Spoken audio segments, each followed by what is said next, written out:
सिद्धेभ्यः मंगलम भगवान वीरो मंगलम गौतमो गणी मंगलम कुंदकुंडार्यो जैन धर्मोस्तु मंगलम सर्वमंगलमांगल्यं सर्वकल्याणकारकं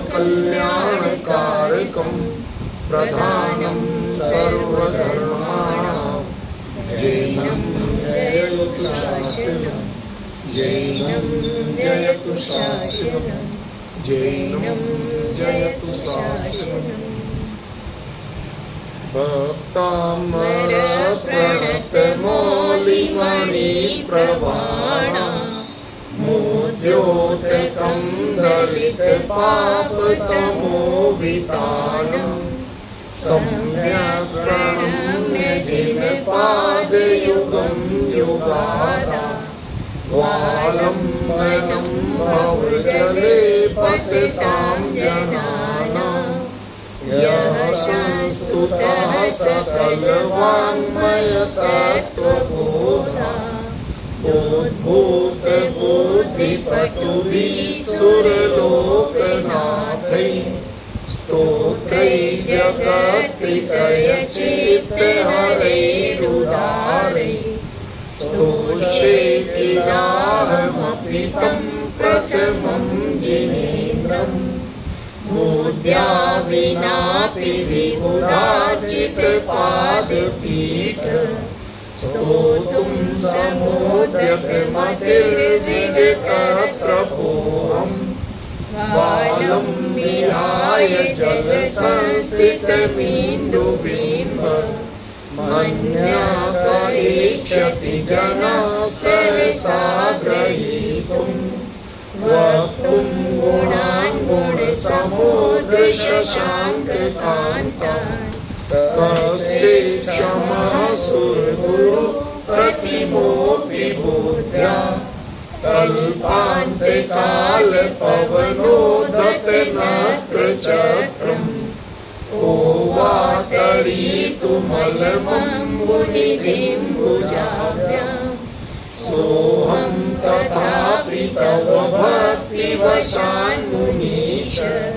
कर्तुं स्तवं विगतशक्तिरपि प्रवृत्ता प्रीत्यात्मवीर्यमविचार्य महीम्रमेन्द्रम् नाभेति किं निजिशिशो परिपालनार्थम् अल्पश्रुतं श्रुतवतां परिहासधाम त्वद्भक्तिरेव मुखरी कुरुते बलान्मां यत् कोकिलातिलमधौ मधुरं विरोधि तच्चामृचारुकलिका निकरैकहेतु तत्संस्तवेन भवसन्तति सन्निबद्धम् पापं क्षणाक्षयमुपैति शरीरभाजा आक्रान्तलोकमलिनीलमशेषमाशु सूर्यांशुभिन्नमिव शार्वणमन्धकारम् मत्वेति नाथ तव संस्तवनं मयेद आरभ्यते तमुदीयापि तव प्रभावात् श्रेतो हरिष्यति सतां नलिनीदलेषु मुक्ता फलद्युतिमुपैति न गोदबिन्दु। आठवां छंद अपना चल रहा है बल्कि पहले से ही सरल अर्थ कर लेते।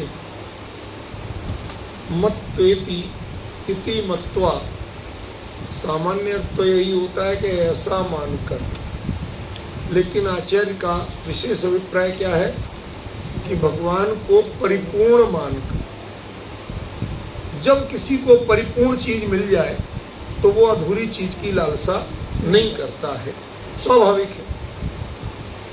और नाथ कैसा परिपूर्ण माना कि अब जिसमें कुछ और शुरुआत की गुंजाइश नहीं, ना अथ, अब कुछ शुरुआत नहीं हो सकती, वो ऐसी परिपूर्णता है।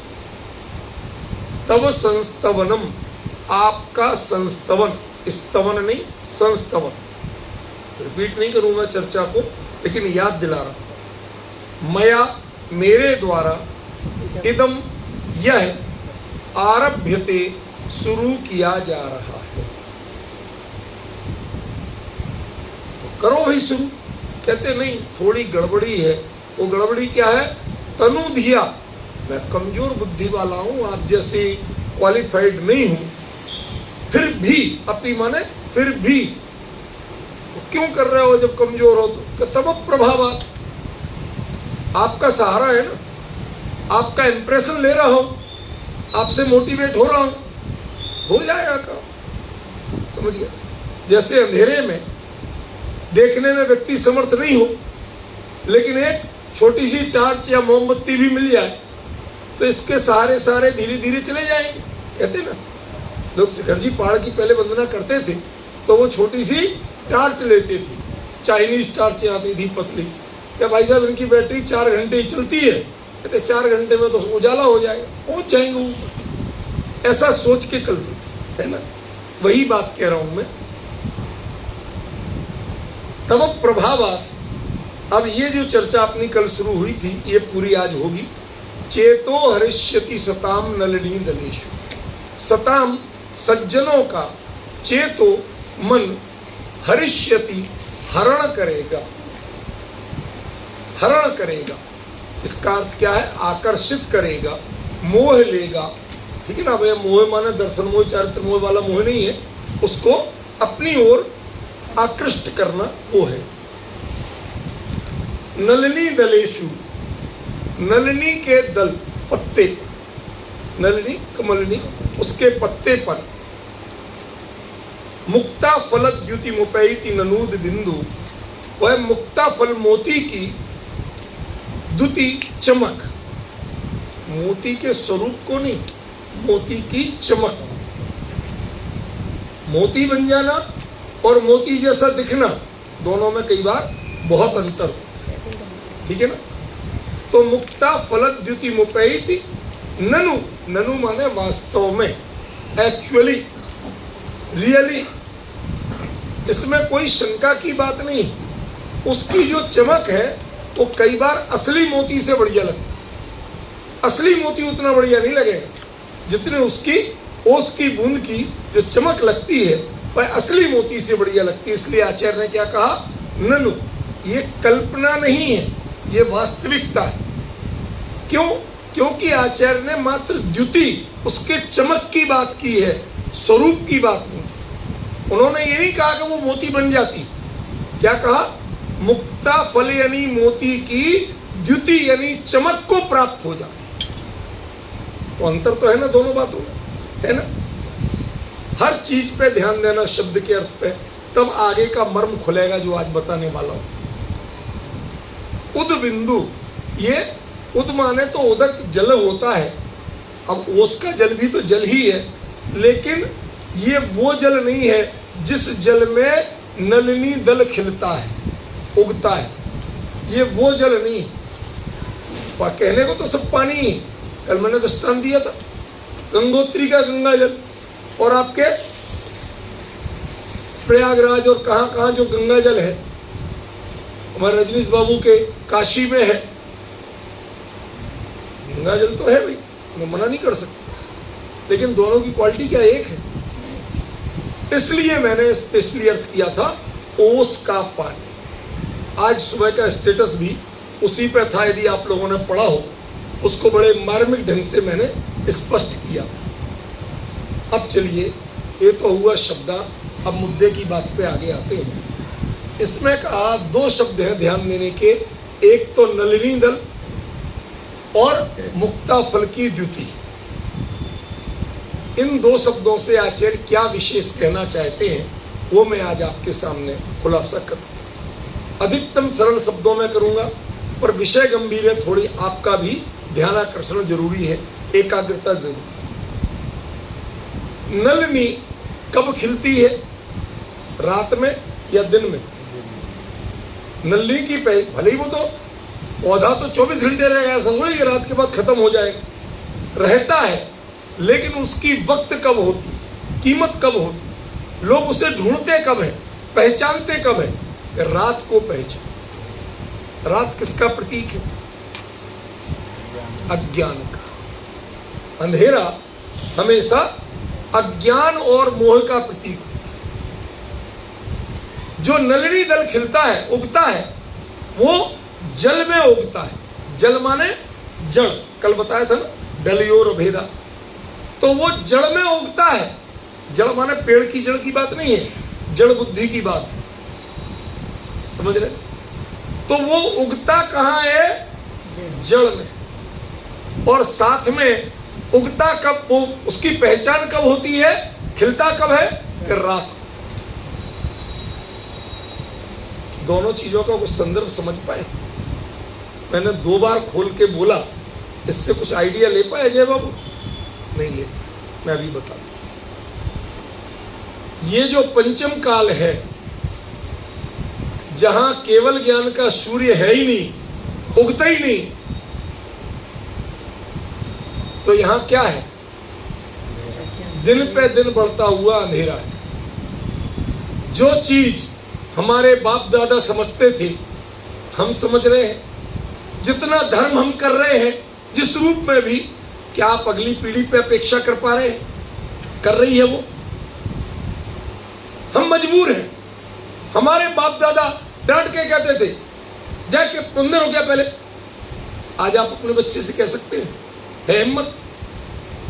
मतलब पहले माँ बाप से बच्चे डरते थे, आज बच्चों से माँ बाप डरते।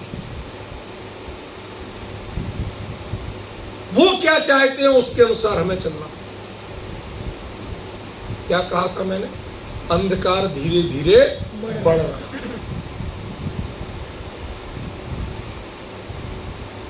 बढ़ रहा है कि नहीं बढ़ रहा है? अब इसमें आप इसी अंधेरे में उगे हुए एक नलिनी दल हो, कमल के पत्ते हो, फूल नहीं कहा, कमलनी के पत्ते हो। उसकी विशेषता कितनी है? नीचे जड़। अब ध्यान रखना, भूलना नहीं सुरेश बाबू, जड़ माने पौधे की जड़ नहीं, जल को जड़ कह रहे। नीचे जल और ऊपर अंधेरा, चारों ओर अंधेरा छाया है, और नीचे सहारे को जिससे पनप रहे हो वो भी जड़ है। हमारे यहां इस पंचम काल में विशेषता किसकी? सच बताइए, सत्य को कहने और सुनने की ताकत कितनों के पास है? लोग बड़े शान से कहते हैं, भाई साहब सच बड़ा कड़वा होता है, हमें मीठे वचन बोलना चाहिए। सीधे सीधे क्यों नहीं कहते कि झूठ बोलना चाहिए? मैंने कैसे जलेबी की तरह घुमाते हैं हमारे लिए। सच बड़ा कड़वा होता है, हमें मीठे वचन बोलना चाहिए। ये जो हमारे लिए पाठ पढ़ाए जाते हैं, ये पाठ कहीं ना कहीं बता रहे हैं कि आपको धीरे धीरे झूठ का अभ्यास कराया जा रहा है। जो चीज कल तक अपराध थी, आज उसे जीवन शैली बनाया जा रहा है। बताइए हो रहा है कि नहीं हो रहा? मैं बड़े दुख से कहता हूं कि जो हमारे यहां परंपरा थी, ध्यान रखना, भारत देश में कभी भी खुशी का मौका आए तो लड्डू बांटे जाते थे, बर्फियां नहीं बांटी, क्योंकि बर्फी कट के मिलती और लड्डू जुड़ के मिलते। आज भी किसी पारंपरिक ब्राह्मण या बड़े आदमी के यहां आप बर्फी लेके जाओ, चाहे काजू की ले जाओ, बादाम की ले जाओ, पिस्ते की ले जाओ, वो पसंद नहीं करे। उसी चीज का लड्डू बना के ले जाओ, पसंद करें। आप बनारस साइड में वहां के हो जो पारंपरिक विद्वान ब्राह्मण है, हम ऐसे लोगों के घर में गए, आज भी जिनके घर में 24 घंटे सिर्फ इतना सा बच्चा से लेके बूढ़ी दादी तक सब संस्कृत बोलते हैं, कोई हिंदी नहीं बोलते। वो हिंदी इंग्लिश जानते हैं, लेकिन उनके घर में बोलना मना है। समझे? ऐसे लोगों के यहाँ भी हमारा संपर्क रहा है। उनके यहाँ यदि आपने बर्फी दे दी, चाहे वो कितनी कीमती ले गए और लड्डू कितनी सस्ता हो, पर लड्डू आए ये उन्हें खुशी का प्रसंग, और बर्फी आई तो वो नौकर चाकर को दे देते। क्यों? ये कटके आई है, ये हमारे परिवार को काटेगी। वो जुड़ के आया है, वो हमारे परिवार को जोड़ के रखे। आज आप क्या करते हैं बच्चों के? लड्डू या केक? आपका केक कटता है, आप देखिए आपके परिवार कटते जा रहे हैं।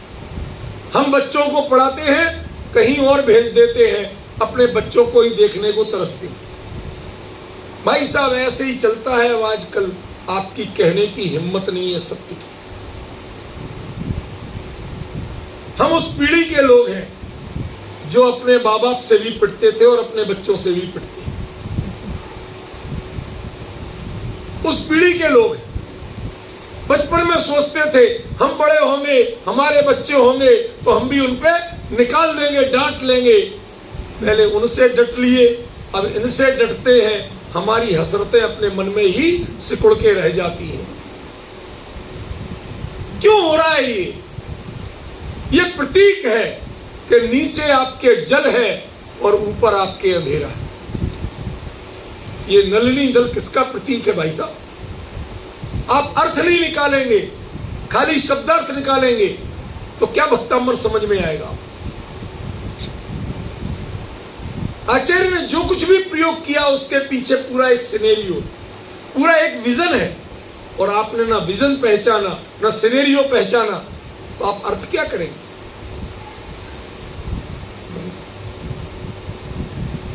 हमारी जड़ता क्या है? हमारा हौसला नहीं है। हमने बच्चों से इतना मोह किया कि उनको डांटने की हिम्मत नहीं है, उनको सच कहने की हिम्मत नहीं। उनके आगे हम कमजोर पड़ते हैं। धर्म छूट रहा है, सच छूट रहा है, और हमारा हौसला साथ नहीं। ये तो हमारी जड़ता है। ये जल है जिसमें हम उगे हैं। भले ही हम पत्ते हैं, हमारे अंदर ग्रास्पिंग पावर है। ऐसा होता है कि नल्ली का पत्ता जिसमें चीज आ सकती है, लेकिन उसे एहसास है कि वो होगा जल में है। हमारे चारों ओर जड़ता व्याप्त है। इसमें आप अपेक्षा करते हैं कि असली जो जैन धर्म का मर्म है, ये किसका धर्म है?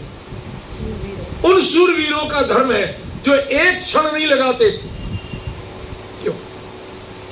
आपने धन्ना सेठ का नाम तो सुना होगा। अक्सर लोग पॉइंट करते हैं, तुम कौन से धन्ना सेठ के बेटे? हु वाज धन्ना सेठ? कौन था धन्ना सेठ? सुरेश बाबू?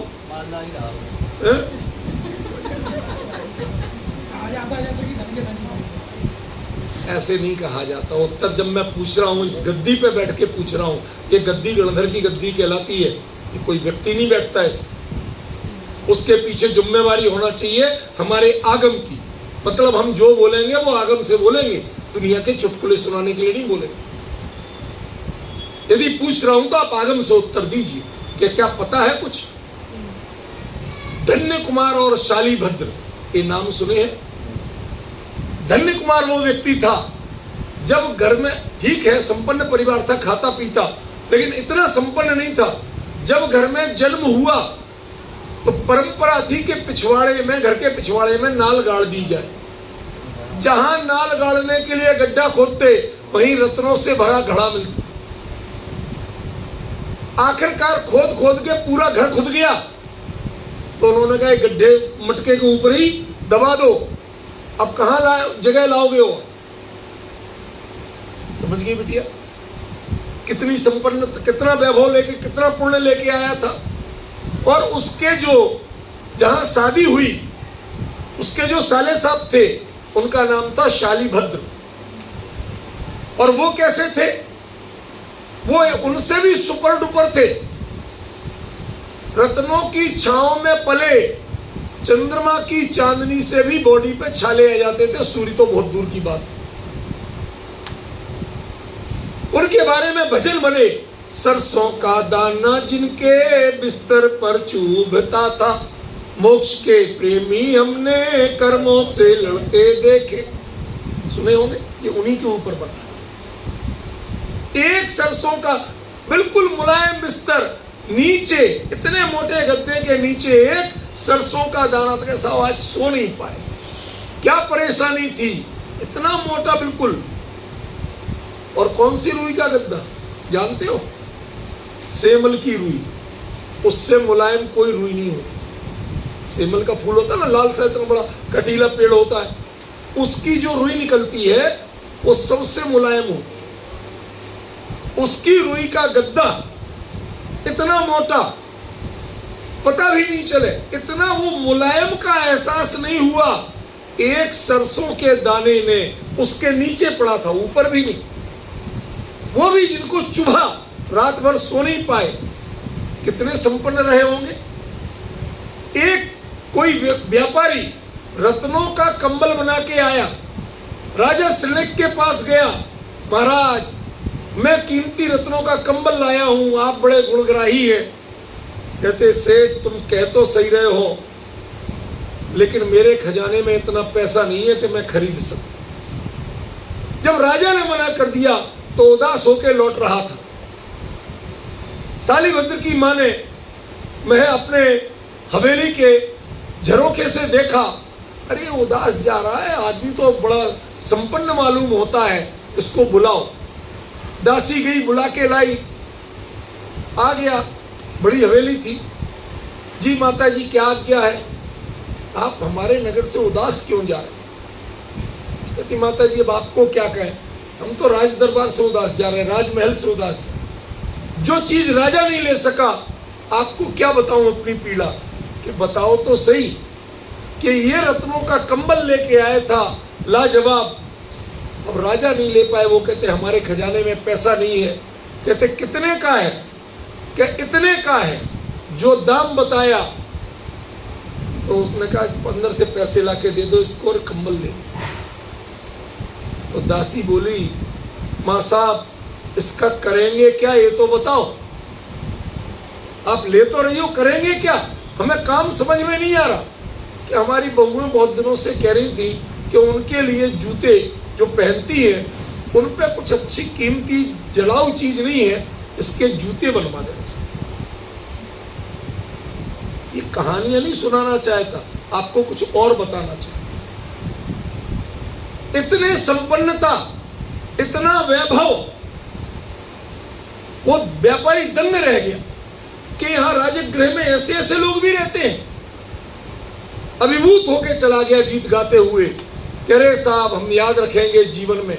आप गुजरातियों में, प्राकृत में और अपभ्रंश में धन्ना सालीभद्र चौपई के नाम से सैकड़ों ग्रंथ लिखे, सैकड़ों, एक दो नहीं, सैकड़ों ग्रंथ लिखे गए, गांव गांव में गाए जाते थे।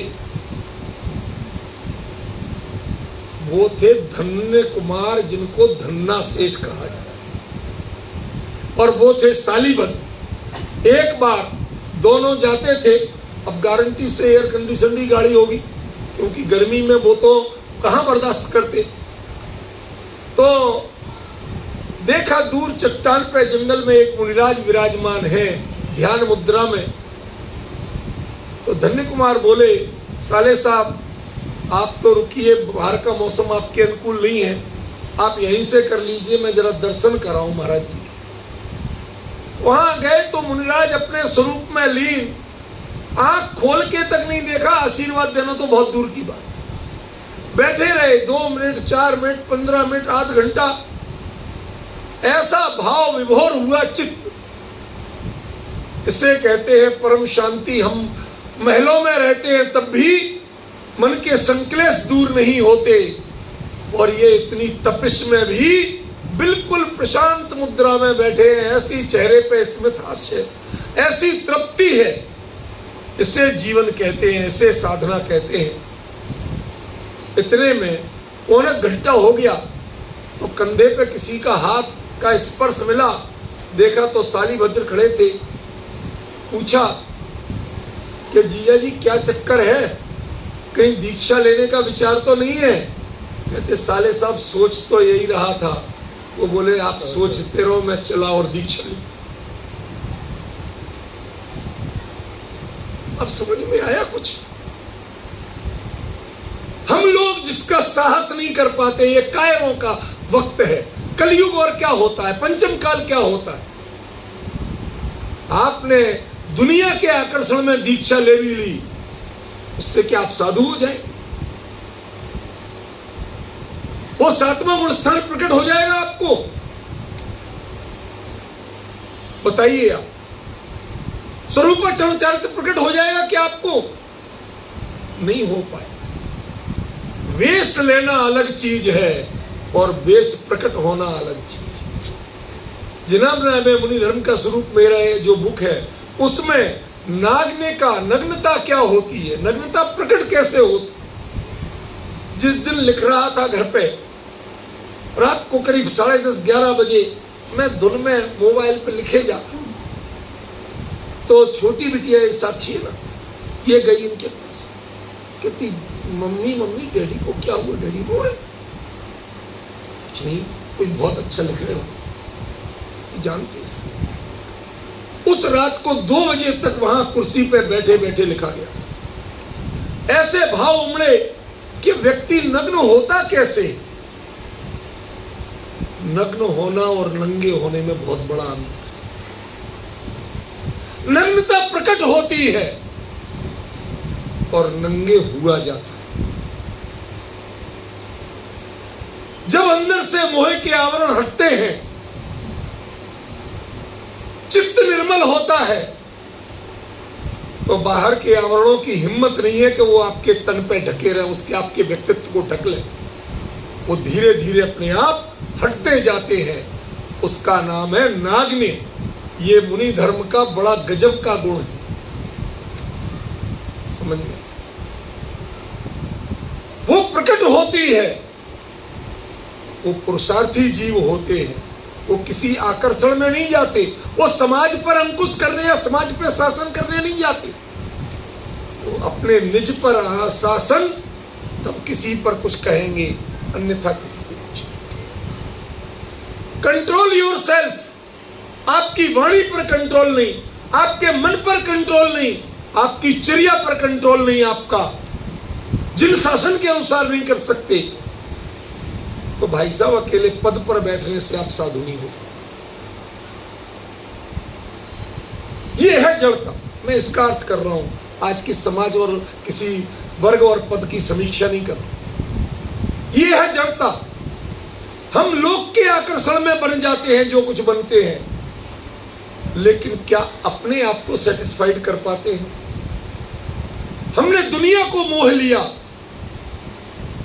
जब ये मेकअप करवाने जाते हैं माताएं बहनें, सच बताओ, इन्हें अपनी असलियत पता होती कि नहीं होती? सच बताओ, आज तक आपने सेल्फी ली कभी? सेल्फी में सेल्फ आना चाहिए, योर सेल्फ। उसके बाहर की चीजें नहीं आना चाहिए, जो आपकी असलियत है। जिस दिन जिस क्षण असलियत में होगे, एक भी हाथ में मोबाइल नहीं लेगा, कोई सेल्फी नहीं लेगा। इसका मतलब है कि आप सेल्फी किसे कहते हैं आप जानते हैं। आप सेल्फिश होकर सेल्फी लेते। सेल्फिश माने तो समझते ही हैं सब लोग, अजय बाबू। क्षुद्र स्वार्थी, दूसरों को आकर्षित करने की चाह में आप अपने चित्र लेते हैं, एक्शन करते हैं। कभी ऐसा एक्शन किया कि जिसमें आपकी वास्तविकता उभरती हो, जिसमें आपका अंतर मन उभरता हो? हमारे भावलिंगी मुनिराज ऐसे होते हैं कि उनको देख लो, एक शब्द नहीं बोले, सारी चर्या समझ में आ जाती है, मोक्ष मार्ग समझ में आ। वो भी यही उगे हैं, इसी संसार में, इसी पंचम काल में, इसी जल में उगे हैं। लेकिन गेही पे ग्रह में न रचे, ज्यों जलते भिन्न कमल है। नगर नारी को प्यार यथा कादे में हे में अमल। वो इसमें उगे तो है लेकिन इससे लिप्त नहीं होते, उनके व्यक्तित्व में ये चढ़ता नहीं। कमल का पत्ता कभी गीला नहीं होता, जल में रहते हुए गीला नहीं। ऐसे ही संसार में रह के भी लोग कहते हैं खूब अलमस्त संसार में तुम रहो, पर खबरदार संसार तुम में न हो। नाव जल में भले ही मजे से रहे, नाव में जल का किंचित न संचार। अद्भुत चीजें हैं, लोग लिख गए। समझ में आ रहा है कुछ? आपको जल में रह के जड़ता से ऊपर उठना पड़ेगा। वो जल है, जड़ है, लेकिन वह जब ऊपर उठता है तब वह कमलनी का पत्र बनता है, तब वह उसकी बूंद उसमें मोती की चमक पाती है। यदि जल में भीगा रहे तो वह जल वही है लेकिन मोती की चमक नहीं, उसमें वो निर्मलता ही नहीं है जो उसकी बूंद में है। वो नीचे के जल में वो निर्मलता है। इसीलिए एक दिगंबराचार्य ने लिखा कि ग्रस्त साधु का ग्रस्तों की संगति में रहना, वो कहते हैं काले सांप की संगति में रहना अच्छा और ग्रस्तों की संगति में रहना बुरा। आपको चाहिए प्रमाण सारे लाके दे, नहीं जुड़ना चाहिए, बिल्कुल नहीं जुड़ना चाहिए। क्यों? ये अपना रोना रोएंगे, ये आपकी भावना नहीं बढ़ाएंगे। आप बढ़ते हैं ना, इन चिंतत सम सुख जागे, जिम ज्वलन पवन के लागे, वैराग्य पावन माही, चिंतो अनुप्रेक्षा भाई। ये आपको 12 भावनाओं को चिंतन नहीं कराएंगे कि कराएंगे। आप जाएंगे जितनी देर, एक मिनट जरा अकेले में बात कर, कुछ नहीं बताना चाहते। आप इतने संकेत में बहुत ज्ञानी हो, आप लोग सब समझते हो कि जो अकेले में बात करना है वो अनुभव की आत्मानुभूति की कला नहीं पूछे आज तक। सबने अपने संसार का रोना रोया है, उनके दिमाग में कचरा डाला है। जिन मुनिराज से आपको एक शब्द के, एक वाक्य के अलावा दूसरे वाक्य पूछने की अनुमति जिन वाणी में नहीं है, महाराज रत्नत्रय कुशल है, हमारे पास नहीं है रत्नत्रय, आपके पास है। जिसके पास पूंजी हो उससे उसकी पूंजी सही सलामत है। बुजुर्गों के स्वास्थ्य की चिंता होती है तो उनसे स्वास्थ्य पूछते, जवानों के माल की चिंता होती है तो कमाई का कामकाज बढ़िया चल रहा है, देखो पूछने के भी होते कि नहीं होते। तो मुनिराजों से क्या पूछना, रत्नत्रय कुशल है। इस जड़ता के जल के संसार में रह के भी हम लोगों के बीच में आप आते जाते हो, आते ही जाते हो, रहते नहीं हो। उसके बावजूद आपने रत्नत्रय की पूंजी को संभाल के रखा है ना। और उन्होंने कहा धर्म वृद्धि हो। यदि मुनिराज इसके अलावा कोई बात कर जाए तो मुनि नहीं, और श्रावक इसके अलावा कुछ पूछ जाए तो श्रावक है। ये जिनवाणी की बात है, मेरी बात समझे। अब ये मुक्ता फल की द्युति कैसे होगी वहां ले जाना चाहता हूं, इसलिए ये बात करो। ये जलता है और चारों ओर अंधेरा है। क्यों? क्योंकि कोई केवली नहीं है। किसके समो शरण में जाएं? सुबह समो शरण नाम लिया था, याद होगा सची बेटा। समान अवसर, समान अवसर किस बात के? बहुत बड़ा भ्रम है, हमारे बच्चे तो जानते भी नहीं। उन्हें लगता है कि भगवान उपदेश देते, एक शब्द नहीं बोलते। ओंकार वही नाद कहा जाता है, अब आगम में लिखा है, वरना कोई ऐसा प्रमाण नहीं है। क्यों? Phonic sound and language both are totally different. जो ध्वनि है और भाषा है ये दोनों भिन्न चीज है। भगवान की दिव्य ध्वनि होती है कि भाषा होती है? ध्वनि होती है ना, तो ध्वनि में भाषा कहां से आ गई? आपको बरगलाया गया है कि लघु क्या 10 अष्ट महाभाषा समेत लघु भाषा 7 शतक सुचेत, ये आपको बरगलाया गया है। जिम्मेवारी से बोल रहा हूं, जिनवाणी की गद्दी में बैठ के आपको उल्लू बनाया है। उसमें कोई 18 महाभाषाएं और 700 लघु भाषाएं नहीं होती। आप जिनवाणी की बात झूठी कह रहे हो, शांति से सुनो। ये सही है कि महावीर के काल में देश में 18 महाभाषाएं और 700 लघु भाषाएं थी, तो उनके समोसरण में जो बैठ रहे थे वो 18 महाभाषाओं और 700 लघु भाषाओं में से किसी न किसी के जानकार थे। अब भगवान की दिव्य ध्वनि में तो ओंकारमयी नाद आता है। आपके मन में जो जिज्ञासा, जिस भाषा को आप जानते हो, आपका उत्तर आपको समझ में आता है, आपके बगल वाले को नहीं। उसके मन में जो जिज्ञासा है उसका उत्तर उसको मिलता है। चूंकि टोटल भाषाएं इतनी थी, इसलिए कह दिया गया कि साहब लोगों को क्या लगा, अरे भगवान इतनी भाषाएं जानते या इतनी भाषाएं बोलते? कुछ नहीं है, ये एक अतिशय है। दिव्य ध्वनि अतिशय है, केवल ज्ञान का अतिशय। समझ में?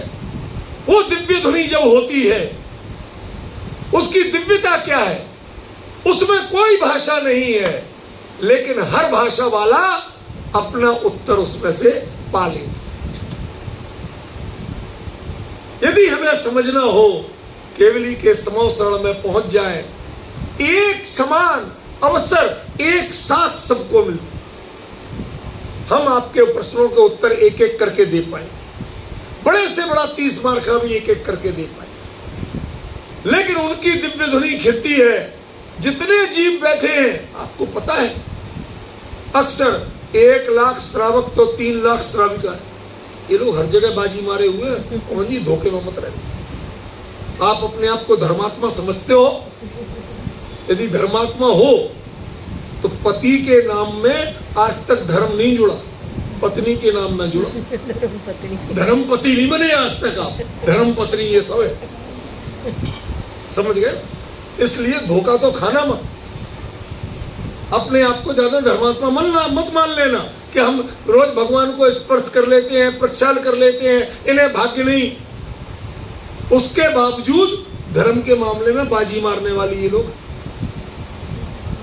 जब 1 लाख श्रावक और 3 लाख श्राविकाएं, कितने मुनिराज, कितनी यारिकाएं, तो फिर त्रियंच कितने होंगे, भवनवासी कितने होंगे, व्यंतर कितने होंगे, ज्योतिषी कितने होंगे, और उसके बाद वैमानिक कितने होंगे? कोई कसर होगी? इतने सारे जीवों को एक समय में एक साथ उनके जो जिज्ञासाएं, उनका उत्तर देने में जो समर्थ है, उसका नाम दिव्य ध्वनि होता है। वो भाषा नहीं है, वो ध्वनि है। समझे आप? वो दिव्य ध्वनि आज वो दुर्लभ है, यहां भरत क्षेत्र में नहीं है। इसलिए धीरे धीरे अंधेरा बढ़ रहा। यही बात कही थी, यहीं से बात शुरू की थी रजनीश बाबू। धीरे धीरे अंधेरा बढ़ रहा है। क्या करें? हमारा भाग्य ही ऐसा है कि हम नलिनी दल हैं, कमल पत्र नहीं है। बेटा समझी रूबी? कमल दिल में होता है और नलिनी रात। हम रात्रि की पैदाइश है, हम दिन की पैदाइश नहीं। हमने केवलियों का ज्ञान नहीं देखा, केवलियों का मुंह नहीं देखा, हमें उनके बिंब मिलते हैं, केवली नहीं मिलती। और हमारे पास जड़ता इतनी है कि उनमें जो उनमें है, जिस रूप में बिंब बनाए जाते हैं, वो हम नहीं देख पाते हैं। हम अपने स्वार्थ उनमें देखते हैं कि शायद ये पूरा कर दे। समझ में आया? मुझे उस समय इतना खेद होता है, इतना खेद होता है कि कहां आ गए हम, जब लोग सुनाते हैं कि हमारे बच्चे की शादी में फला महाराज जी ने आशीर्वाद भेजा। ना आपको कहने में शर्म लगती है और ना उन्हें देने में शर्म लगती है। 8-10 सहस विद शीलधर, 18,000 प्रकार के शील के धारी, कृतकारित अनुमोदना से संसार विषय वासनाओं के त्यागी, वो विषय वासना में प्रवेश के लिए कैसे आशीर्वाद दे सकते? धर्म वृद्धि के अलावा बोलने को जिनको अधिकार नहीं है, जिन वाणी ने उनको अधिकार नहीं दिया, आप विचारिए।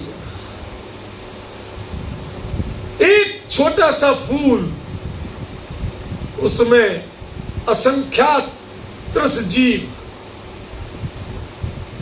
और जब आपके निमित्त वो फूल तोड़ा जाए तो उन असंख्यात त्रस जीवों के वध का कारण कौन है? जिसके निमित्त तोड़ा गया वो भी पाप का बराबर भागी। और जब आप टनों फूलों से अपना पुष्पाभिषेक कराते हो तो क्या है ये? इसलिए खेद होता है कि चारों ओर अंधेरा बढ़ रहा है। हम नलिनी पत्र हैं, हम कमल पत्र नहीं है। आचार्य ने कितनी गहरी बात कही। सुदेश बाबू, समझ में आ रहा? नलिनी दलेसु, हम नलिनी पत्र हैं। हम अंधेरे की पैदाइश है, हम उजाले की पैदाइश है।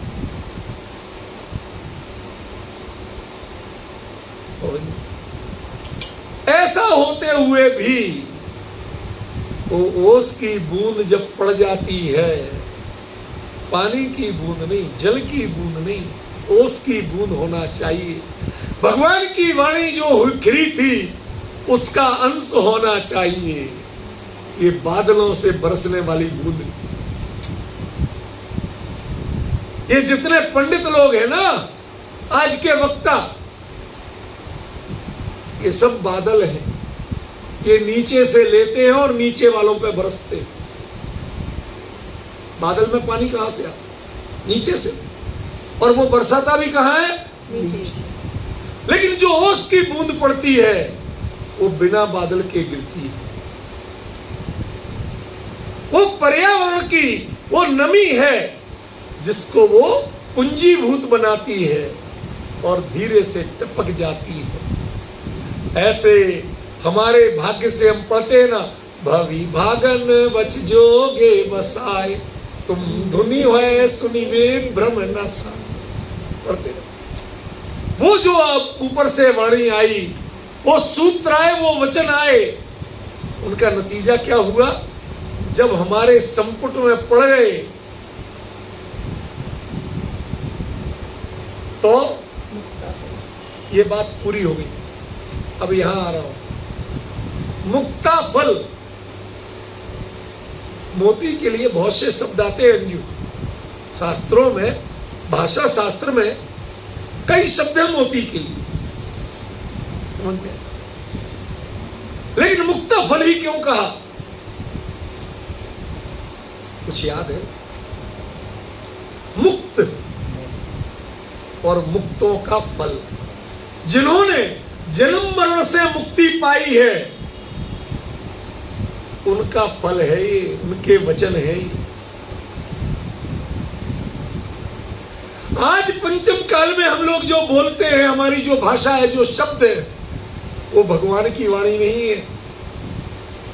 लेकिन इसमें वही झलक मिलती है जो भगवान की वाणी में जिस गायक की चर्चा आई थी, जिस संसार शरीर और भोगों से वैराग्य की बात आई थी, यदि वही झलक मिलती है, उसी गायक की झलक मिलती है, उन्हीं सिद्धों की झलक मिलती है। जब हम पढ़ते हैं पूजन में, चलते फिरते सिद्धों से गुरु चरणों में शीश झुकाते हैं। पढ़ तो लेते हैं, लेकिन कहीं आपको लगता है, कहीं एहसास होता है कि सिद्ध भी कभी चलेंगे फिरेंगे क्या?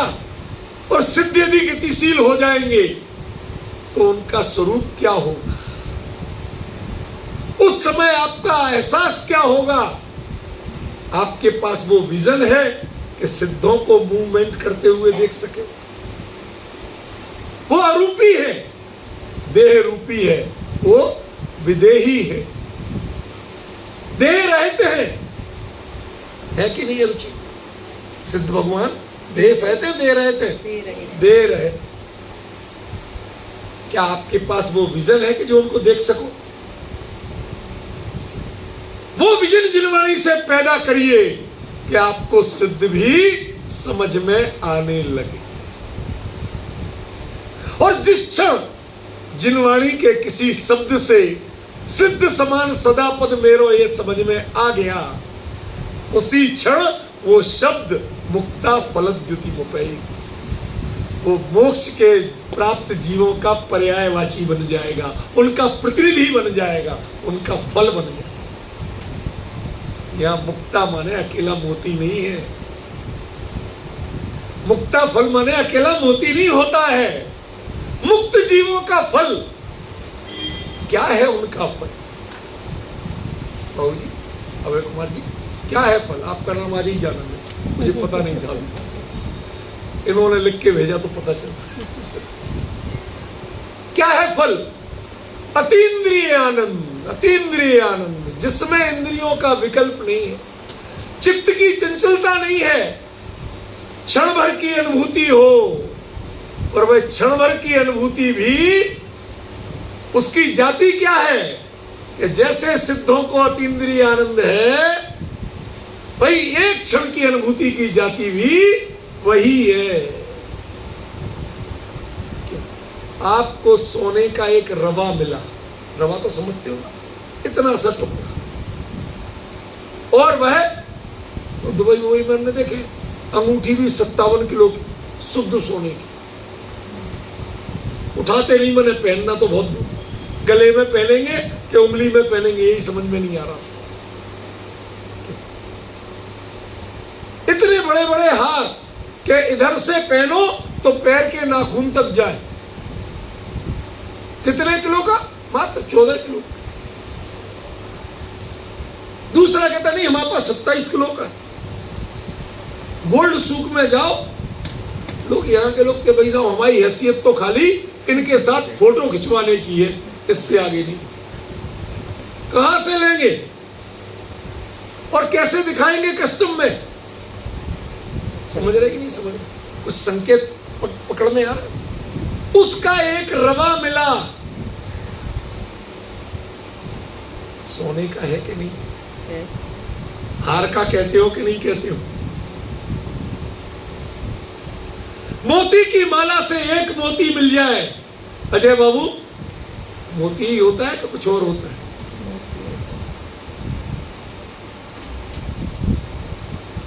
वही होगा ना। ऐसे ही जो अनुभूति सिद्ध जिस अनुभूति में निरंतर लीन रहते हैं, वह अनुभूति जब जीव को पहली बार मिलती है संसार अवस्था में, तो मुक्ता फलद्युति मुपैई। ये हमारी चंचल परिणति है, सिद्धों की अविचल परिणति है, मुक्तों की अविचल परिणति है और संसारियों की चंचल परिणति है। ऐसा होते हुए भी उसमें झलक किसकी है कि उसमें सिद्ध भगवान झलकते हैं, उसमें हम संसारी नहीं झलकते। बताइए, एक बात बताइए, सुबह जब आप पंचांग तिलक करते हो, क्यों करते हो? रजनीश बाबू, रोज करते हो, क्यों करते हो? इंद्र प्रतिष्ठा है वो, उनको छूने का अधिकार। आपको चित्त प्रासुक हो, वस्त्र प्रासुक हो, द्रव्य प्रासुक हो और भाव प्रासुक हो, तब उनको छूने का अधिकार।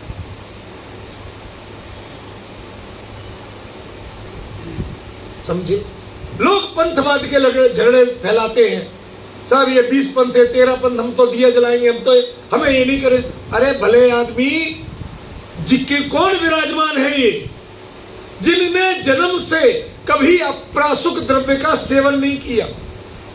फल भी आते थे स्वर्ग से, प्रासुक आते थे, सचित्त नहीं होते थे, अचित्त होते, इसलिए स्वर्ग से आते, क्योंकि स्वर्ग में प्रासुक चीजें पैदा होती हैं, हमारे भूलोक में प्रासुक पैदा नहीं। आप क्या करते हो? अपने आप को इंद्र बनाते हो। तिलक लगाने से इंद्र नहीं हो जाओगे, आपको जिम्मेवारी भी सीखना पड़ेगी। हमारे वस्त्र प्रासुक हो, हमारा द्रव्य प्रासुक हो, हमारे वचन प्रासुक हो और हमारे भाव प्रासुक हो। जब आप बाबूजी हाथ लगाते हो ना, तो आपको इन चारों चीजों का एहसास होता है। मैं धीरे धीरे शर्तें लगा रहा हूं। पहले कहा डोरा धागा नहीं चलेगा। आज किसी को कहो, मेरे साथ लास्ट ईयर हस्तिनापुर कौन कौन गए थे? तू भी थी। क्या बोला गया था? नहीं, क्या बोला गया था? जब मैंने कहा कि ये पुराने कलावे लैट्रिन बाथरूम में हुआ है, कई दिनों से बंधे, फिर तो घर के कपड़े भी गीले कर लो, श्री जी को अभिषेक कर लो। ये बैठे हैं इनसे, अरे किससे पूछे? तुम्हारे पास विवेक है या नहीं है? किसी से नहीं पूछना हमें। और जो यदि ऐसा अनुमोदन करते हैं उन्हें हम कुछ नहीं मानते, क्योंकि 3 लोक के नाथ को जानते हैं, हम उनकी मर्यादा को जानते हैं। जो उनकी मर्यादा नहीं मानते, हम उनकी मर्यादा नहीं मानते। समझे कि पहले हमने उसका निषेध किया, फिर धीरे धीरे में अंगूठियों पर आए। क्यों? आप जितने भी हाथ मांजते हो ना, वो ऊपर से धुल जाते हैं, अंदर में भर जाते हैं। गलत कह रहा हूं? आप लोग जब आटा गूंथते हो तो जब अंगूठी उतारते हो उसमें से क्या निकलता है? आटा। जब आटा गूंथते हो तो आटा निकलता है, और जब कुछ और गूंथोगे तो क्या वो नहीं जाएगा उसमें? वो निषेध किया। फिर मैंने कहा कड़े का भी निषेध कर, ये भी वहां पर स्पर्श कर जाता है धोने करने। चैन का भी निषेध करो। क्यों? इसमें भी जो मैल भरता है कौन धोता है? आपको उन्हें स्पर्श करना है, उनके लायक अपने आप को बनाना पड़ेगा, द्रव्य से भी और भाव से भी। अब बताइए आप कितनी इंद्र प्रतिष्ठा हुई? ये 5 तिलक लगाने से कितने इंद्र बने आप बताओ? क्या आपका वस्त्र प्रासुक है उतने शुद्ध? किसी से नहीं स्पर्श किए हो। सच बताओ पवन जी, मैं थोड़ा सा डरता हूं, इसीलिए मैं जब बदलता हूं मुझे कपड़े बदलने वाले कपड़े पर भी भरोसा नहीं होता है। मैं आप लोगों को दूर करता हूं, पर्दा बंद करता हूं, सब उतार के बदल। वो कपड़े छूऊंगा ही तब दूसरे कपड़े के साथ वो छूऊंगा। द्रव्य वस्त्र प्रासुक, द्रव्य प्रासुक अपने हाथ से क्यों बनाते?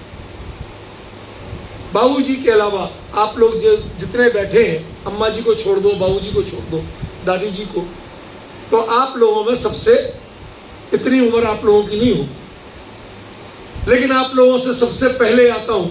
सारा काम खड़े खड़े पूरे लगातार करता हूं और इस पूजन में कभी बैठा, क्योंकि हमारे यहां संकल्प है यह विधि ठाणो होए के, इसका पाठ पढ़ने के लिए खड़ा होना जरूरी है। तो मैं पूजन में कभी बैठता हूं। उनके प्रति सतत सावधान। 3 लोक के नाथ विराजमान है। Your attention please.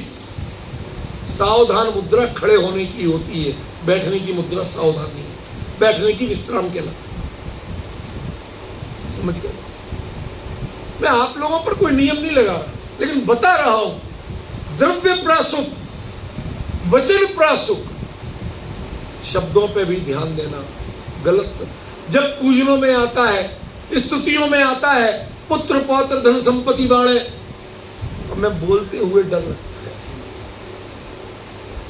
आपके जो अंजू बार बार कहती है थोड़ी देर भाई साहब छूट दे दो, ये मोबाइल से बजा लेने दो, उन भजनों में आधी बात तो ठीक होती है और आधी बातें क्या होती है वो हमें पता है, इसलिए मना करता हूं। लय भले ही अच्छी हो, लेकिन मुझे 3 लोक के नाथ के सामने गलत शब्द मंजूर नहीं।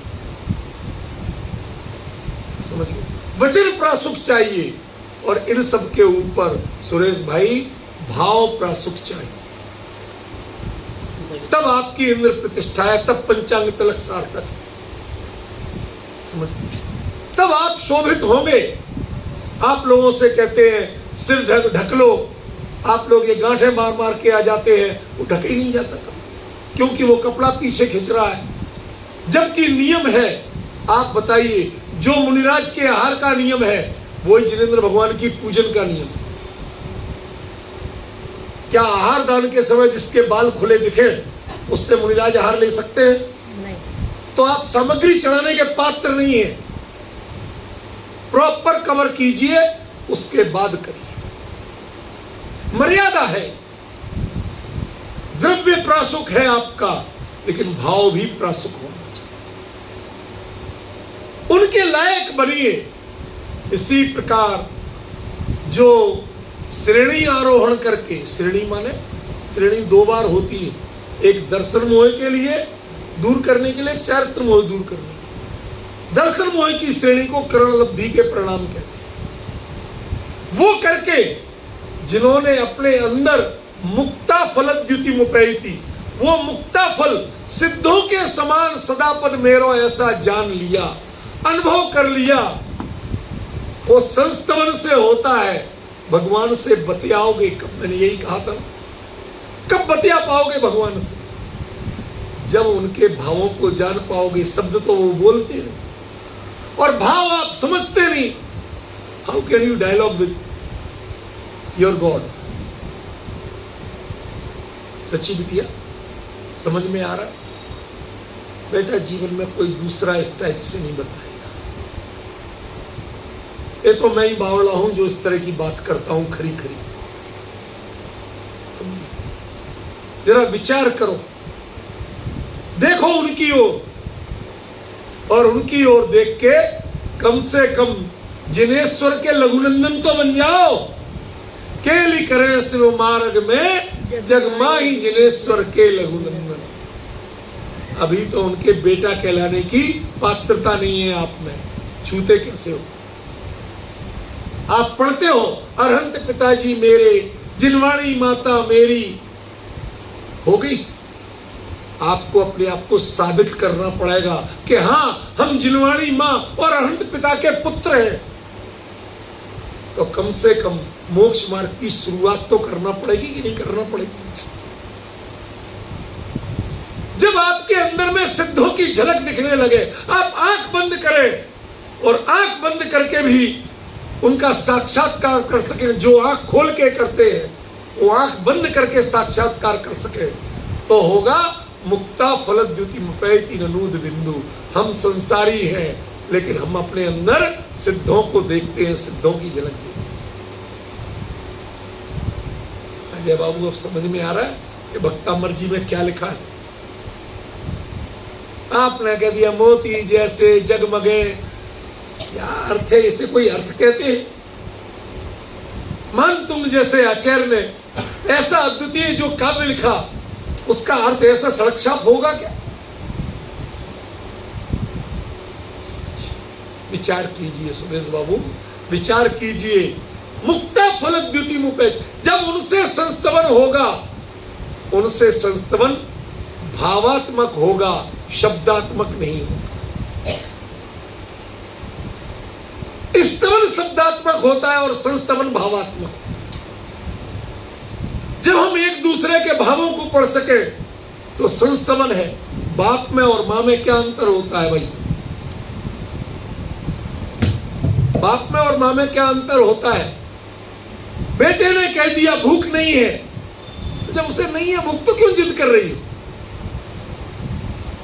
अब माँ बाप के सामने नहीं बोलती है, जो ही वो कमरे में जाते हैं फिर जाती है, मना के ले जाती, सजा के ले जाती, थाली फेंक दे दोबारा बना के ले जाती। क्यों?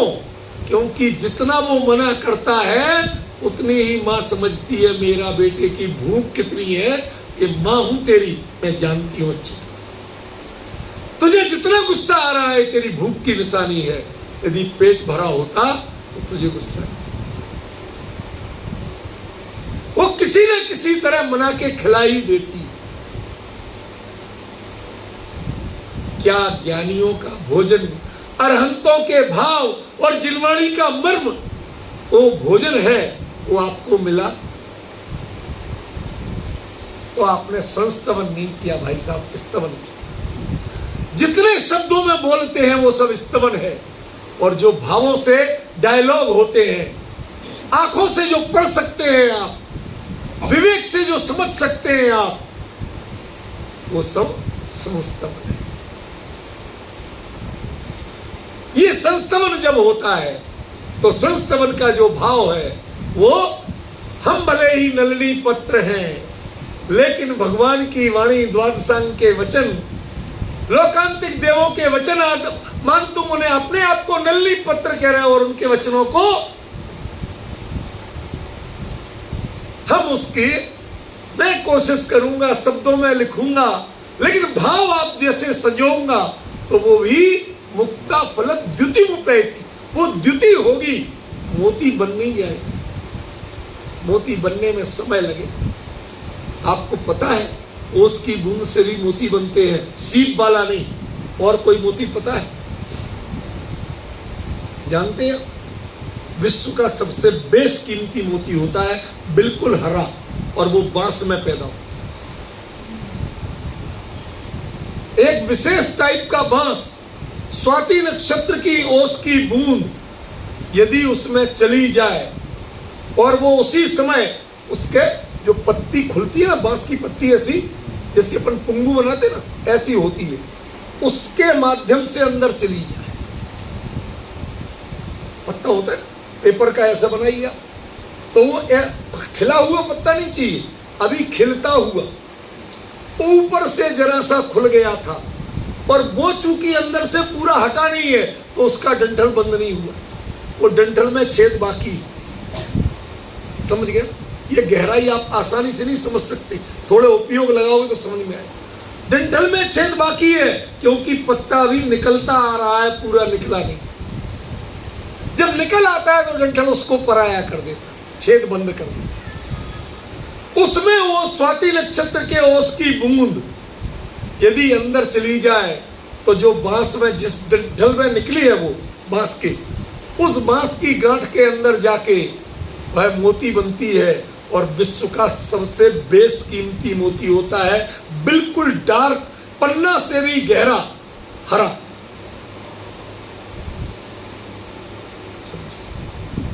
जब भगवान की वाणी, द्वादशांग वाणी, एक शब्द भी हमने समझ लिया और सीधा हृदय में जाके बैठ गया तो मुक्ता फलत द्युति मुपैति ननूद बिंदु, वो बूंद है लेकिन बनके उसकी तुलना, उसका रेट आप संसार में नहीं आंक सकते। बहुत बहुत रेयर होता है ऐसा। डंठल के छेद बंद ना हो पाए, पत्ता पूरा निकला नहीं और ऊपर पत्ते का मुंह खुल जाए। रूढ़ी समझ में आ रहा बेटा? बड़ा कठिन है। और स्वाति नक्षत्र हो और ओस की बूंद सीधी उसी में टपके, पत्ता प्राय हल्का टेढ़ा होता निकलते से, ऐसी टपके सीधी अंदर जाए और उस बारीक छेद से होती हुई अंदर की गांठ में, उस कटोरी में जाके समा जाए। फिर उस रस से धीरे धीरे जो बनता है उसको वंश मुक्ता कहते हैं, बांस का मोती। मोती कोई भी हो, मोती तो मोती है, पानी का ही बना, लेकिन उसने वो झलक ली है, वो द्युति ली है। अभी मोती बन नहीं गया लेकिन मोती की द्युति ली है, चमक ली है। बनते बनते जब पकेगा, जब मोती बनेगा, लेकिन चमक तो मोती वाली आ गई ना, बस इतना ही पर्याप्त है। ये चमक से आगे की चर्चा कल करूंगा, आज से